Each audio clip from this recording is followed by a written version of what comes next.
La ilahe illallah deyən bir kimsə müsəlmandırmı? Yoxsa mütləq namaz qılmalıdır? Bəli, la ilahə illallah elə bir kəlmədir ki, insanı İslam'a salır, insanı dinə salır. Ona görə Peyğəmbər sallallahu deyir ki, ey Qureyş, deyin la ilahə illallah, nicat tapın. Bəli. Ya Qureyş, qul la ilahə illallah tuflihu. Bəli. Ey Qureyş, la ilahə illallah deyən nicat tap. Ona görə Peyğəmbər sallallahu aleyhi ve sellem gəlir Yahudi balaca, Yahudinin ölümünə və ölüm ayağında olanda onun yanına çatır və deyir ki, ey balaca denən la ilahə illallah. Balaca da baxır atasına, çönar atasına baxır. Atası deyir ki, Əbəl Qasimə tabi ol. Yəni Muhammed s.ə.və tabi ol. Uşaq deyir la ilahə illallah və ölür. Peyğəmbər s.ə.v deyir ki, gedin, sahabələr deyir ki, gedin qardaşımızı yuyun, bastırın, ona cənazə qılın. Yəni la ilahə illallah fayda verəcək insana. La ilahə illallah fayda verəcək, bu kəlmə insana fayda verəcək və bu kəlmənin əzəmətliyinə dəlildir. İnsan la ilahə illallah Muhammed Rasulullah deyəndən sonra İslam'a girir. Namaz qılmamaqsa böyük günahdır. Böyük günah insana böyük günahla təkfir edən xavariclərdir. Bəli. Namazın tərki böyük küfürdür. Və böyük günahdır, kiçik küfürdür bəzi alimlər deyir. Böyük günahdır, kiçik küfürdür. Yəni insanı dindən çıxardan küfür deyil, cümhurun görüşünə görə. Bəli. Bir qism alimlər deyib ki, namaz qılmayan, namazın tərki küfürdür. Lakin yenə hüccət çatandan sonra və maniyələr aradan qalxandan sonra. Yəni insan la ilahə illallah kəlməsi ilə, Muhammed Rasulullah kəlməsi ilə İslam dairəsinə daxil olur. Artıq onu oradan çıxartmaq, o dairədən kənara çıxartmaq, artıq o qaydır şərtlərin yerinə yetməsinə, maniyələrin aradan qalxmasına. Və həmçinin la ilahə illallah kəlməsini deyən insan namaz qılmırsa, baxırıq niyə namaz qılmır? Bəli. Əgər namazı inkar edirsə, dindən olduğunu inkar edirsə, o kafirdir. Çünki lakin insan İslam'a namazla yox, namazla girmir. Xeyr. Kimsə deyə bilərmi ki, insan İslam'a namazla girir? Namaz qılmına çıxmır. Hə, namaz qılmına. Yəni insanı İslam'a nə salarsa o çıxardır. O çıxardır. La ilahe illallah. La ilahe Necə ki illallah. Muhammed ibn Abdülvahhab rahimehullah deyir ki, digər dövründə ixtilaf var. Bəli. Lakin ittifaq olunan nədir? La ilahe illallah. La ilahe illallah ittifaq ona görə. Bəli. Ona görə Şeyx Əlban rahimehullah o adamlar ki, onlar deyirlər ki, biz şirk eləyənlərin zahirinə hökm eləyirik. Yəni o şirk eləyir. Biz onun zahirinə hökm eləyirik. Bəli. Şeyx Əlban deyir ki, niyə görə şirk olan zahirə hökm eləyirsən? Elə la ilahe illallah deyir də müsəlman olan zahirə hökm elə. Evet.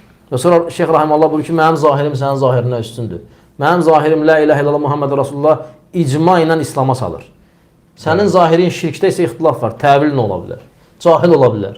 Məcbur olunur. Məcbur oluna bilər, ikrah halk, bilməyərək, öyrədilib elə, bilmir. Bəli. Yəni sənin dindən çıxartdığın şeydə şübhə var.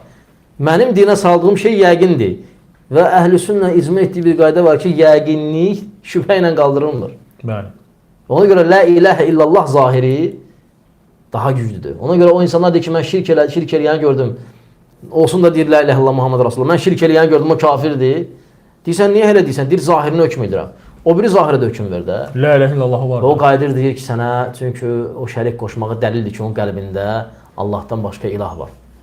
Bu artıq qəlbə qayıtdır. Sən onun qəlbini oradan bilirsən. Mən də deyirəm ki, onun la ilahe illallah deməsi dəlildir ki, onun qəlbində Allah. Usama'nın qəlbini bilmədi. Bu Usama ona görə bəli. Ona görə Şeyx Əlban rahimehullah buyurur ki, Şeyx Əlban rahimehullah buyurur ki, o la ilahe illallah fayda verəcəyi məsələdən danışanda buyurur ki, sahabə onu öldürdü.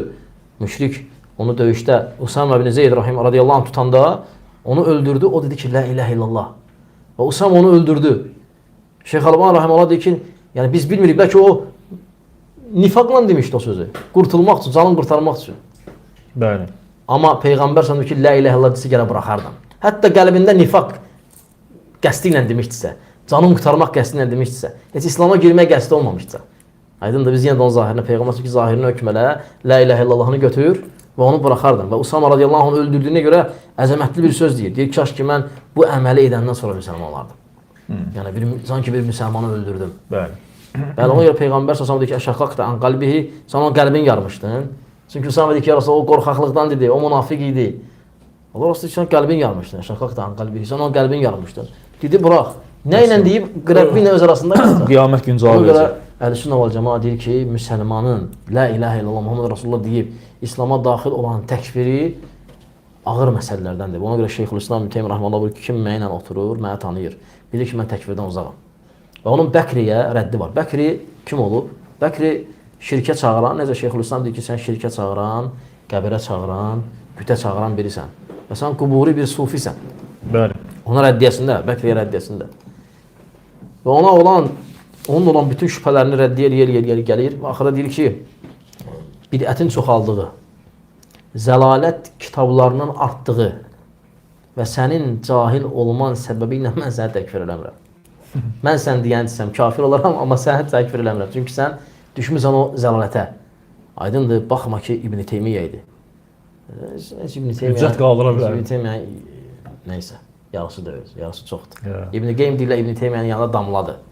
Bu təkfir edənlər nədir? Damlanın neçənci hissəsidirlər? Allah razı olsun. Allah hidayət versin. Mənsur qardaş, zəhmət olmasa la ilahe illallah şərtləri var. La ilahe illallah şək yox ki. Qardaşlar, siz